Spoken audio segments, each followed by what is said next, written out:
संसारात प्रत्येक व्यक्तीमध्ये गुण दोष हे असतात, परंतु संत उक्ती लक्षात घेता जनी वंद्यते सर्व भावे करावे. पुढीलातील दोष न घेता गुण घेतला पाहिजे. गुणग्राहकता आपल्या जीवनाला नवीन दिशा व विचार सदृढता देते. जीवन अनमोल आहे, तेव्हा त्याला सुंदर बनविण्याचा एकही क्षण रिक्त जाऊ देऊ नये. कारण या कलियुगात मानवास प्राप्त आयुष्य हे खूपच अत्यल्प आहे. अल्पश्य कालो.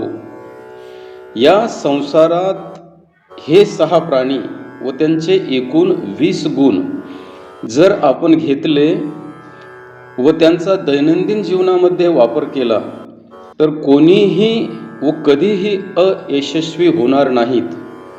कारण प्रत्येकाला यशस्वी जीवनाची प्राप्ती हवी असते. तर सुरुवात करूया वनाचा राजा सिंह या सशक्त व आक्रमक प्राण्यापासून. असं म्हणतात की सिंहाकडून एक गुण शिकावा, तो म्हणजे पूर्ण क्षमतेने कर्म करावे, हात राखून नव्हे. बगळ्याकडून एक गुण शिकावा, सर्व इंद्रियावर ताबा ठेवून कार्य करावे. कोंबड्याकडून 4 गुण शिकावे, सकाळी लवकर उठणं, युद्धाला सज्ज असणं, आपल्या विभागातील अन्न सर्व बांधवात वाटणं व शत्रूवर स्वतःच आक्रमण करणं. कावळ्याकडून 5 गुण शिकावे, गुप्त कामक्रीडा, सर्व काळ संग्रह, निर्गवी राहणं, माज डोक्यात चढू न देणे व कोणावरही पूर्ण विश्वास न ठेवणे.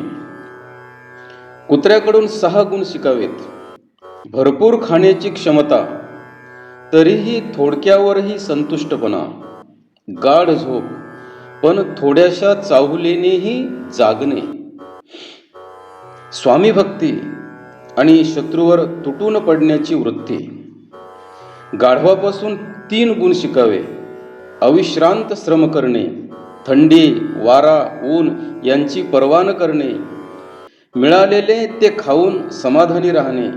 या 20 गुणांचा वापर हा यशस्वीपणाला मुठीत ठेवणारा ठरेल.